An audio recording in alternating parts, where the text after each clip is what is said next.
వంశీ గారు బాగానే ఉన్నారు, ధైర్యంగా ఉన్నారు. ఏం మాట్లాడారంటే రెగ్యులర్గా ఎలా ఉన్నారు, ఏంటి ఫెసిలిటీస్ ఎలా ఉన్నాయి, అవే.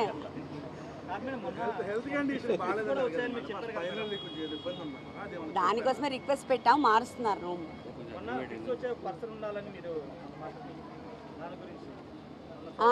అది అడిగాము, అది ఇంకా వాళ్ళు ఇవ్వలేదు, ఇంకా మనకి ఇస్తామని చెప్తున్నారు. అదే టేల్ బోన్ అదే కింద పడుకోవడం వల్ల ఎక్కువ అవుతా ఉంది కాబట్టి రూమ్ అడిగాము. ఈరోజు ఆర్డర్ పాస్ చేశారని చెప్పారు, ఇస్తారు షార్ట్లీ. అవేం లేవండి. లేదు లేదు, నేను చెప్పట్లేదు. వాయిదాల మీద వాయిదాలు ఎందుకు వేస్తున్నారంటే కౌంటర్ వేయడానికి వాళ్ళ దగ్గర మెటీరియల్ లేదని చెప్తున్నారు. ఎక్కడ అది చాలా మంది ఉన్నారు కదా, అందుకోసం మనల్ని ప్రైవేట్గా కల్పిద్దామని వాళ్ళందరినీ పంపించినాక మమ్మల్ని కల్పించారు.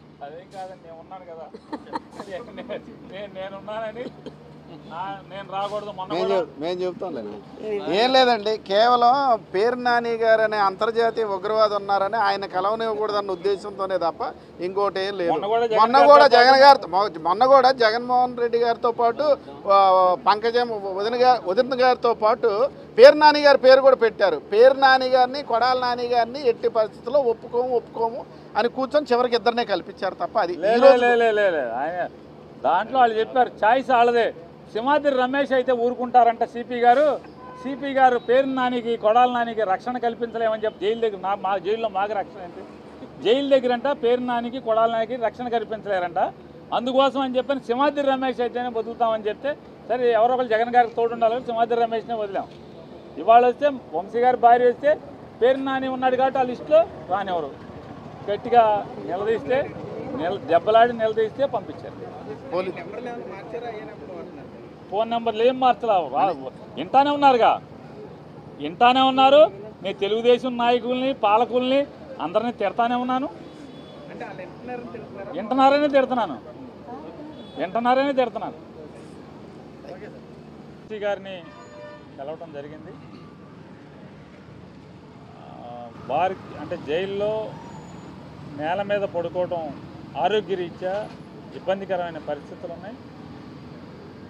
దానికోసం అని చెప్పని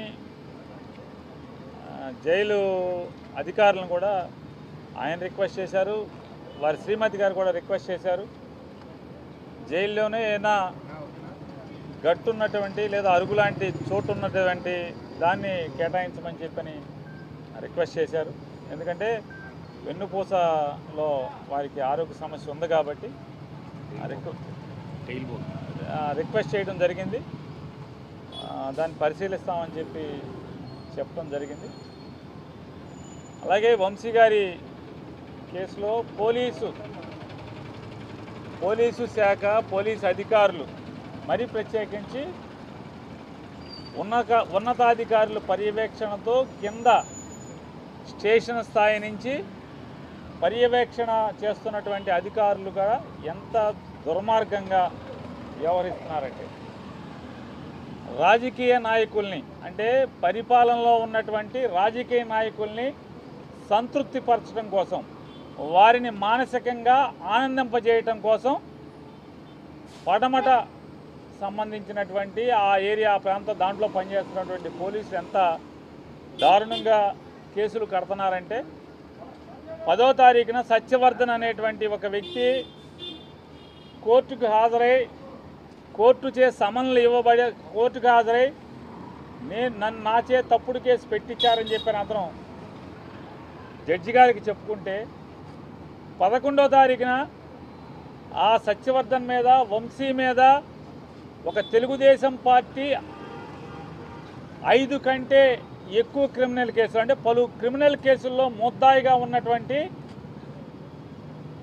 ఫణికుమార్ అనేటువంటి ఒక తెలుగుదేశం పార్టీ కరడుగట్టిన వంశీ గారి మీద మళ్ళీ కేసు కడతారు.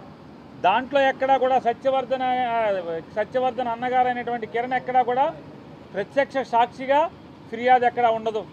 దాంట్లో మా తమ్ముడు ఇంట్లోంచి బయటికి వెళ్ళాడు, ఎవరో చూశారంట, ఎవరో ఎక్కించుకెళ్ళారంట, బహుశా జడ్జి గారి దగ్గరికి తీసుకెళ్ళి ఉండొచ్చు, జడ్జి గారి దగ్గర ఈ రకమైన స్టేట్మెంట్ ఇప్పించి ఉండొచ్చు, వంశీ అని అతను బలవంతం చేసి ఉండొచ్చు అని ఉండొచ్చు అంట ఊహాజనితమైనటువంటి ఫిర్యాదుతో నాన్ బెయిలబుల్ సెక్షన్లు అన్నీ పెడతారు. కానీ ఆ ఫిర్యాదు మేరకు ఆ సెక్షన్లు వర్తిస్తాయా అంటే పొరపాటును కూడా వర్తించవు. అంటే ఒక తప్పుడు కేసు బనాయిస్తారు. మళ్ళీ దాంట్లో సాక్ష్యం ఎవడయా అంటే 11వ తారీఖు సత్యవర్ధన్ వంశీ మీద ఫిర్యాదు ఎవడు చేశాడో వాడే వాళ్ళ అన్నయ్య పెట్టిన కిరణ్ పెట్టినటువంటి వంశీ మీద పెట్టినటువంటి అతను సాక్ష్యం. అంటే ఎంత కొల్యూడెడ్ కేసు ఇది, అంటే ఎంత అంటే ఇంజనీరింగ్ ఎట్లా అయితే ఒక బిల్డింగ్ కట్టినట్టు ఒక తప్పుడు కేసు ఎలా కట్టారనేది. కానీ ఎఫ్ఐఆర్లో వచ్చిన సెక్షన్లు ఇవి కూడా సత్యవర్ధన్ అన్న ఇచ్చినటువంటి ఫిర్యాదులో ఏ కంటెంట్ ఉండదు.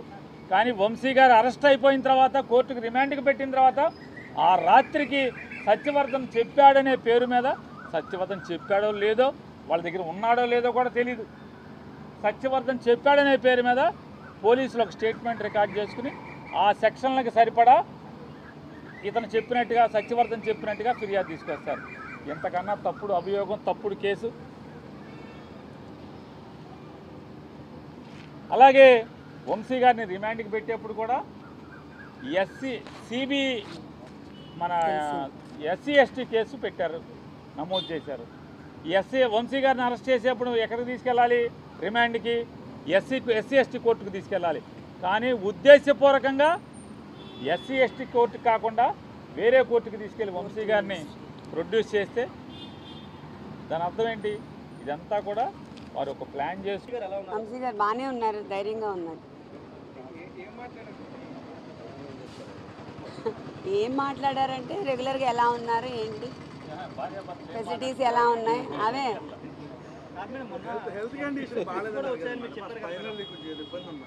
దానికోసమే రిక్వెస్ట్ పెట్టాం, మారుస్తున్నారు రూమ్.